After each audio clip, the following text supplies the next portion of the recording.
Ginoo, maana ka ninyo.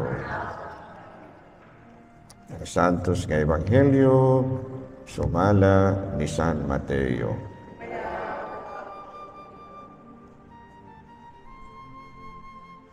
Si Jesus maingon sa iyang mga tinunan. Pamati kamo ug sabtan ninyo ang kahulugan sa sambingay mahitungod sa magpupugas. Katong nakadungog sa mensahe mahitungod sa gingharian, apan wala makasabot ini, mao ang binhi nga nahulog dito sa agyanan. Miabot ang yawa o gisakmit ang gipugas dito kanila. Ang binhi nga nahulog sa yutang batuon, mao ang mga tao nga malipayong midawat sa mensahe sa pagkadungog nila niini. Apan dili kini makagabot diha kanila, busa dili sila mulahutay.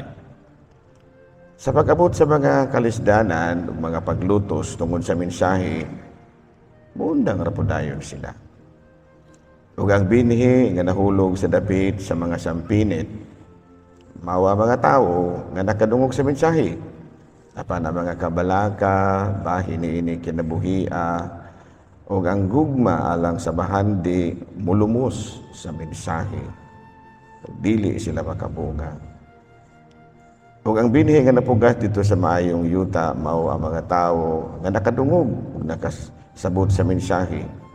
Mamunga sila, may mamunga og tagatus, ang uban mamunga og 60, ug ang uban 30.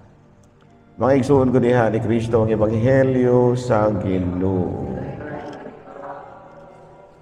Manglingkod. So once again, good morning na usab kanatong tanan.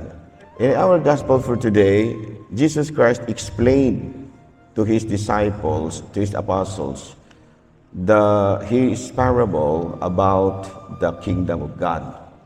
Iyang gipasabot ba?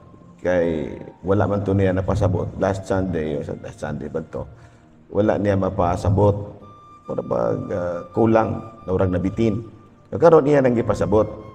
And of course, as we read this gospel today, maka-conclude kita nga doon gid ay mga obstacles ba versus grace. Doon ay mga kalisdanan nga atong masugatan kung makapaminaw kita sa pulong sa Diyos. Mga kalisdanan ba, mga obstacles for us to really practice the Word of God, to really practice. So the first obstacle is kining gitawag na to detachment. Kining o di kana bitang attachment. No, attachment. Nga dili kita ma-attach. Muna siya yung mga managiingon ni Kristo nga apan ang bahandi mulumos sa mensahe. Kanabang makadungog ka, makasabot ka, pero na-attach manggug ka sa usa ka butang. Kasabot ka. So nga the first kining gitawag na to grasya nga atong gikinahanglan di ay is detachment. Attachment nga maoy makapalayo ka nato sa Ginoo versus detachment. O nga, kung unsay naa ba nato ba? Naa nato nga maoy makapababag ka nato pag practice sa kining gitawag nato pagtulunan ni Kristo ato ginang i-detach sa atong kinabuhi. Kini yung bahandi. I know of some people nga Diyos nun, pero igin mo simba Domingo. Igin mo simba mo Domingo kaya nagnegosyo. Kaya nagnegosyo, kaya mo kini, mo kana. Dili makasimbag mo Domingo ha. Tungod kay na-attach sila sa ilahang panginabuhi. Usa kini sa makababang ka nato. So in as much as possible, kung sa ako lang, isikan yun na nimo priority ng imuhang mga bahandi ining kalibutan na. Ikaduha na lamang ginani mo. Kaya kung imo na muna imuhang number 1, na manumber 2 na lamang gani nimo ning gingharian sa Dios. Na sigurado kang dili ka makasunod sa gingharian sa langit. Kaya ang gihisgutan diri, gingharian sa langit ba yan? Mga babang ba nga makasulod ka sa gingharian sa langit? And the second is, kinig yung mahimo kang attached sa bisan buot because of self-preservation.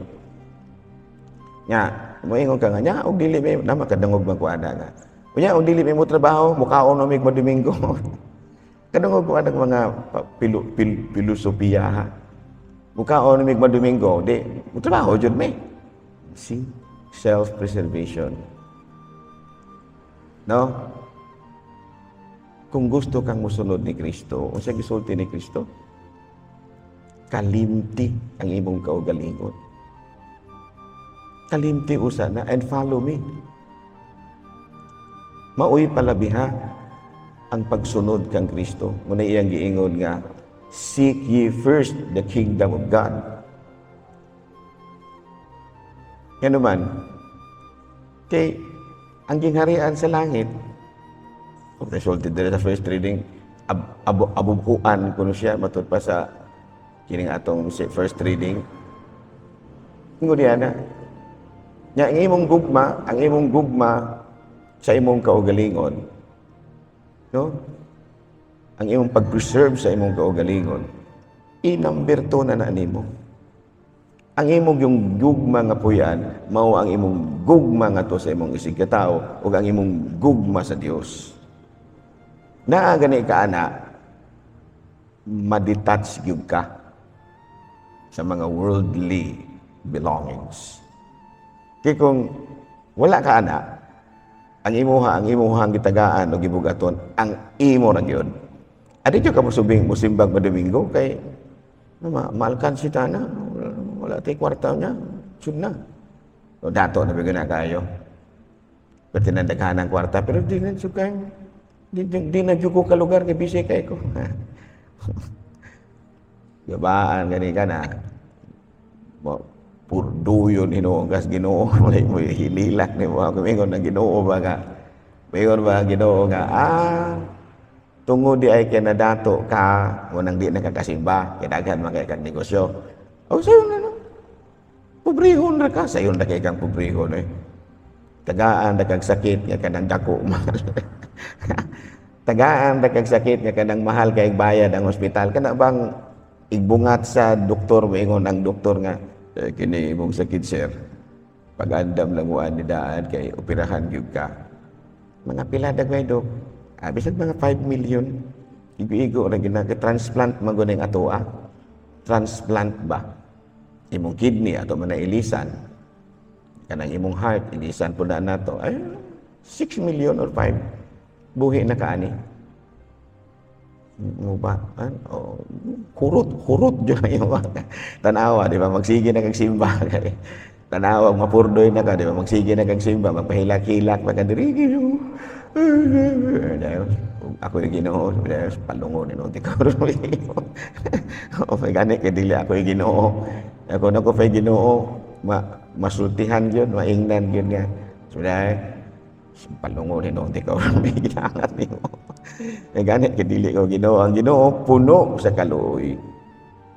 And the third point kinigiingon kini bitang word of God ba nga imo gyud na siyang sabton gyud nimo kay bisan pa kung unsa kadako ay imong gugma sa Dios o sa imong isig katao kung wa po ka kasabot sa pulong sa Dios kay dili po ka open-minded ba gahi po ka ulo do mga tawo nga ingon ni ana nga dili gyud mo makorehan kay ang ilang gyud mo eksakto dili mo open-minded ba bisa pag usaon og wali sa pari di ka mausog kay close-minded kay narrow-minded dili gyud ka makasulod gingharian sa langit ana nya naman first is attach ka sa mga butang nakalibutan no pareho sa naumangumbira nga Mga bira. Hutdo ug kuha ni kanon pag dili nakahurot nga na pa. Dili nakahurot. Kay may plano pud di ay nga isulod pud sa bag ang ilahang kinuha. Diyos. Ana, attach na kas pagkaon ana. Wala na ka maghuna-huna sa uban. Wa na po ka naghuna-huna sa nagkumbira. Ang imo ra gyud mga sample ba. Klaro, so the first teaching is be detached. Ayaw gyud pa attach og kwarta. Ako sayon nun gyud ako ning kabahin ba ining mga sa paning mga buhatonon. Ko wala ra na kwarta. Ug manaa maayo, ug mawala wala.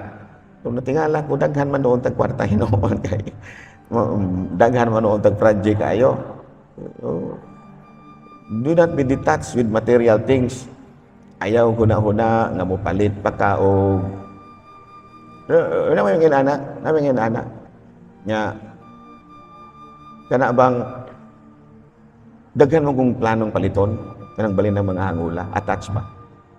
So the first thing, detachment. Ayaw padala, second in priority na ng balay, second in priority na ng salakyan, second priority na ng pagkaon. Ang imog yung priority is to be detached from that. Ang akong focus nga makasulod ko kusking sa langit. Number 2, ang akong gugma sa uban ug gugma sa Dios. Dili kay ko may gugma sa akong kaugalingon kay ma-attach niya ko. And number 3, kung makadungog ko mga pagtulunan, I should be open-minded. Maminaw gyud ko. Kay bisan pag unsa pagkadako akong gugma sa Dios ug sa akong isig ka tawo, kung gahi po kong ulo, di po makadungog kong pagtulunan, di po ko maminaw kay ako agi eksakto. Mura na ako istorya. Ginaingo, gahamuhang mura ka. Kanay mong pahilak-hilak din ha. Siya man, detach na ka, dili na ka magsige o pangitang kwarta. Ikuan manggod, panginabuhit ba? Di ka malangit. Seek ye first the kingdom of God and everything will be given to you. Number 2, your love of yourself should be number 2. Your first love is love of others and love of God. And number 3, be open-minded. Makadungog kag pantulunan, ayaw paggahi-gahi ulo. Malandungi, dawata, puyi. Dawata, pamalandungi, puyi. Kung imo kayo nang mahimo, matod pa ni Kristo, dili kalayo sa gingharian sa langit.